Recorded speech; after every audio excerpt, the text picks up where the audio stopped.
very good question from @D_James W, which is around the defensive midfielder position, because it's talked about so much, and you've obviously already gone there with it.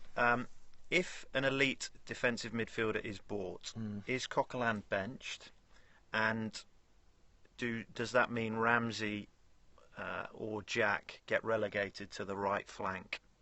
Does buying a defensive midfielder without selling make sense? It's a good question. It really is. I think, and I'm sometimes guilty of this myself, is that you look at the team as 11 players and go, what do we need? Who's not up to scratch to challenge? Right, take him out, put somebody else in. But it is a numbers game. You have to remember that over the period of a season, you're going to need players to be able to fill. Ideally, Arsene Wenger would sit there with his 11 and put them in his first 11, and in his hand, he'd have little jigsaw pieces of players that can go in to fill gaps when people get injured or need a rest, or can replace like for like. So it's a juggling act, and you've got to have options. And I think if you buy a defensive midfield player, that doesn't mean to say that Coquelin is right. Okay, bench. He might be on the bench to begin with, because you're signing someone who's more experienced and been in that position for longer. And that's not to say that Coquelin's not good enough. Of course he is. We've seen that this season, that he's got the attributes to be a top-class Premier League player, but he's got to do it again.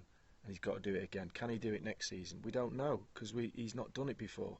So you've always got to be wary of something going wrong. So it's fine. Okay, Coquelin's done brilliant. We don't need another one.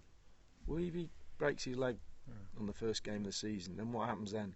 Then you're in a position where you go, okay, we're struggling. We haven't got anybody to replace him. So you've always got a rotational thing going on where you're saying, okay, it's not ideal. Ramsey's not ideal for me playing on the right, but because of Cazorla's position and how well he played, and then Coquelin doing that holding role, then there was no place for him right then at that time to be the position I think is his best, in the middle, where he can break into the box and score goals, because scoring goals from midfield is an art. Aaron Ramsey's got that ability, and you sort of remove it a little bit by playing him on the right, but that's just how the team had to. So you might have to play out of position for a while. So what? You're doing a job. You don't always get what you want, but you do the best for your team. So in an ideal world, you pick your best 11 players every week to fit into the system you want to play. But we all know, and we've seen it time and time again, that how many times does Arsene Wenger pick the side? He had a run towards the end of the season where he was 7-8 games or 6 or 7 games on the trot that he didn't change the side, and that's unheard of. And he was a bit surprised himself. It was like, come on, pick the same team. So, you've got to have that in the back of your mind, that doesn't happen very often.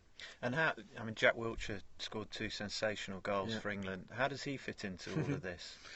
Well, he's posed a problem now, thankfully, that if he stays fit, that the start of next season and in pre-season, which is not that far away, he'll go for a little holiday, come back, and then he'll be in a squad where Jack's position is a little bit unknown at Arsenal, because I've talked to Arsene before about Jack. We've sat down, had a chat about a game, and it was in that time where he was sort of, I think Roy Hodgson was thinking about playing him a bit deeper.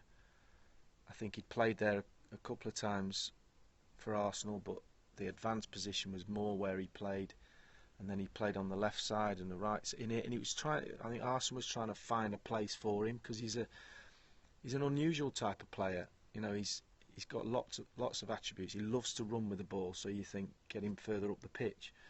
But we've seen over the last few months when he's played for England in the past and of late, that he's got that ability to pick passes out that I wasn't too sure he had that. And he's been playing against lesser opposition for England because of the qualifying. So it's not a true reflection of how he's going to end up, because I think against the top teams at international level, he's going to come across some different problems, and whether that he can solve them, I still don't know. But he looks like he's really enjoying it, and he's saying now openly, "I'm looking forward to playing there again." to try and learn the position. So he's going to cause a problem at Arsenal because he's going to come in playing in that position, and yes, he can go. He'll play and go a bit further.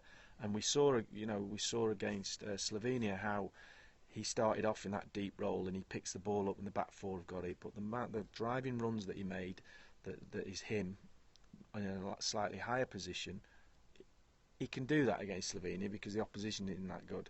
So when he comes against a France or one of the top teams, a Germany, and can he play that same way? And still unanswered questions, but giving Arsenal a real problem.